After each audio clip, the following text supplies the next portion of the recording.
TK Islam Amalia NN berada di Pondok Gede, Bekasi dengan luas bangunan 312 meter persegi. Fasilitasnya mencakup 2 ruang kelas, ruang kepala sekolah dan guru, kolam renang, musola, 2 kamar mandi, gudang, serta area bermain yang luas menjadi keunggulan sekolah karena dapat menunjang kegiatan bermain dan perkembangan anak. Bangunan sekolah dalam kondisi baik dan tertata rapi. Ruang kelas terang, berventilasi baik, dan ber-AC, sehingga kegiatan belajar berlangsung nyaman dan menyenangkan.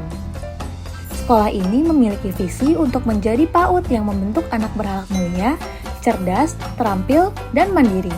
Misinya adalah menyelenggarakan pendidikan bernafaskan Islam melalui pembelajaran bermain sambil belajar, mengembangkan potensi anak sesuai minat dan bakat, serta membina guru yang berkualitas dengan dasar iman, ilmu, dan amal. Halo semuanya, Mari ikutin keseruan kita ikut belajar dan bermain sama adik-adik di TK Amalia NN. Let's go!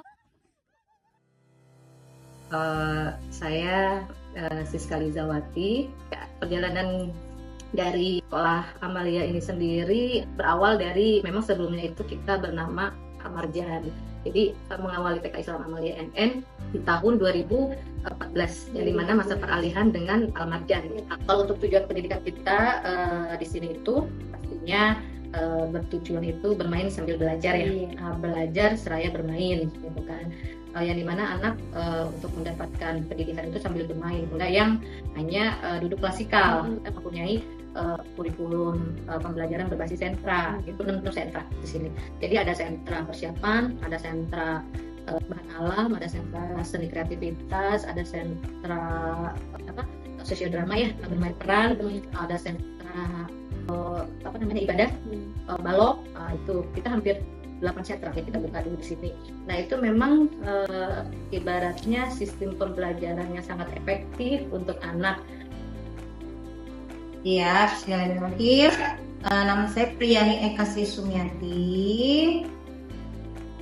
Sejauh saya mengajar, di Lala selalu mendapatkan anak-anak yang aktif.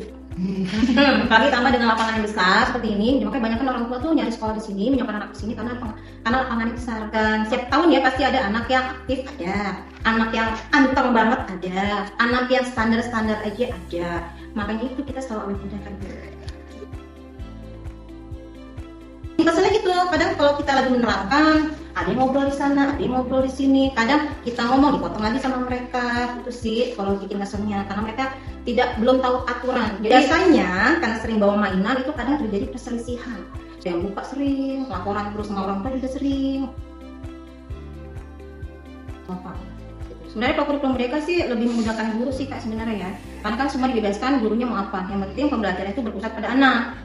Seperti itu. Kalau di kelas kita masih klasikal, jadi kita bareng-bareng. Nah kasih sentra, baru kita buka beberapa permainan. Mereka bisa memilih permainan apa yang mau mereka inginkan. Pembelajarannya juga harus lebih menyenangkan lagi. Kalau nih anak satu, ternyata anaknya belum bisa mengenal angka. Kita kasih nih pembelajaran nih tentang mengenal angka nih. Semuanya sama, kita samakan semuanya. Dan ternyata satu temannya lagi dia belum terlalu mengenal tentang huruf-huruf. Kita tambahkan lagi pembelajaran tentang huruf. Pembelajarannya sebenarnya sama, cuma kata untuk kita menilainya beda-beda. Kita tahu oh si anak cantik ini ternyata dikurangi di sini, anak ganteng ini kurangi di sini, seperti itu. Tahun ini dapatnya anak yang discharge ini sosial emosionalnya belum. Dia kan mamanya terbuka sama kita ya, anak seperti ini, karena dengan teman-teman sosial mereka, anak-anak yang berbeda ini bisa lebih baik lagi pengembangannya. Teori psikoanalisis Freud. Di balik cerianya anak-anak saat bermain, ada proses perkembangan besar yang sedang berjalan. Lewat kacamata psikoanalisis Freud, kita bisa lihat bagaimana ego dan superego mereka mulai terbentuk. Saat anak-anak main kursi panas, kelihatan banget dorongan spontan mereka. Ada yang gak sabar nunggu lagu selesai dan buru-buru duduk biar menang. Nah, aksi cepat tanpa mikir ini nunjukin kerja si id. Bagian diri yang maunya serba langsung, serba senang dan tanpa mikir aturan. Tapi saat mereka harus antri main trampolin, mereka belajar menahan diri, menunggu giliran, dan mengikuti aturan main. Disinilah ego bekerja, bagian yang membantu anak menyesuaikan keinginan dengan kenyataan.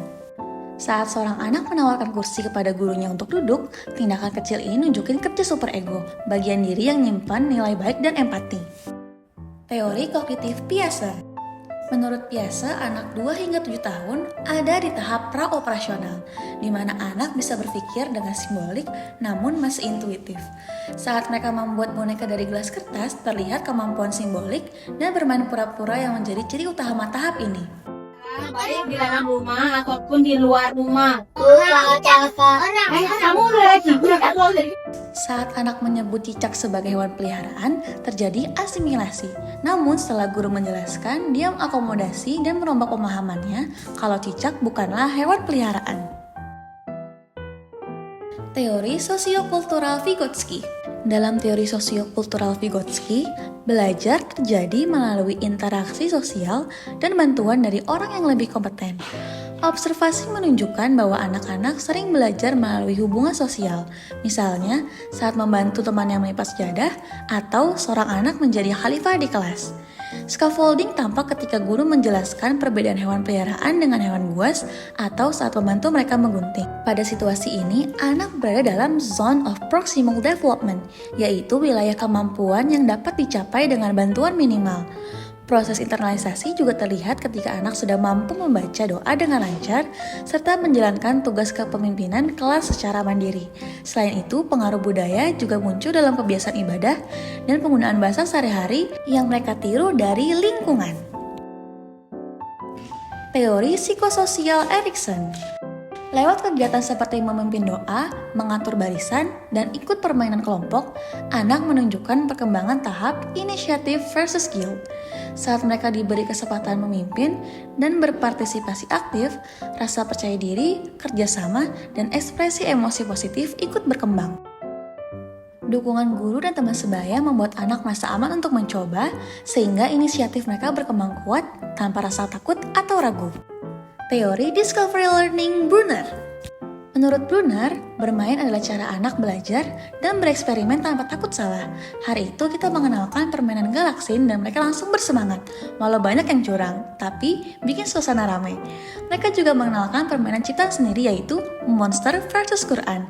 Monster mengejar pemain, tapi tiap kita mau tangkap, anak-anak buru-buru baca doa biar kebal. Permainan ini sangat seru, spontan, dan penuh imajinasi. Kita pun ikut bermain bersama mereka.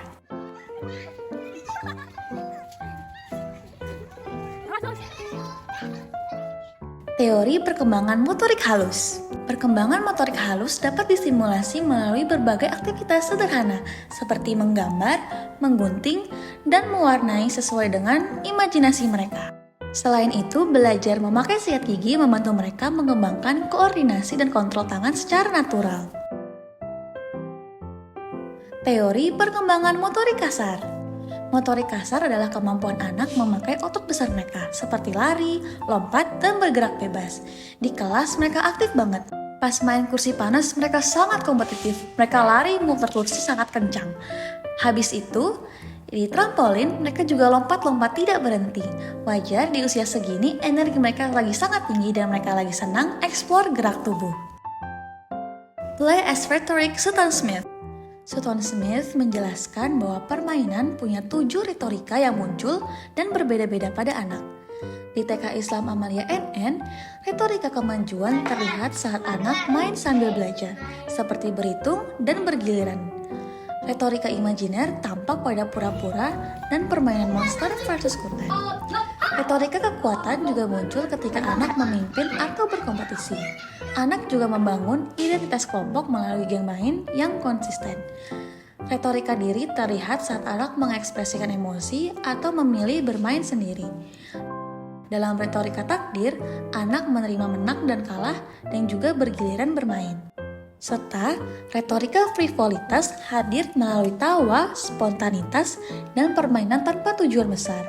Intinya, permainan dapat membantu anak belajar, berimajinasi, berkompetisi, membangun identitas, mengekspresikan diri, menerima hasil, dan tetap bersenang-senang.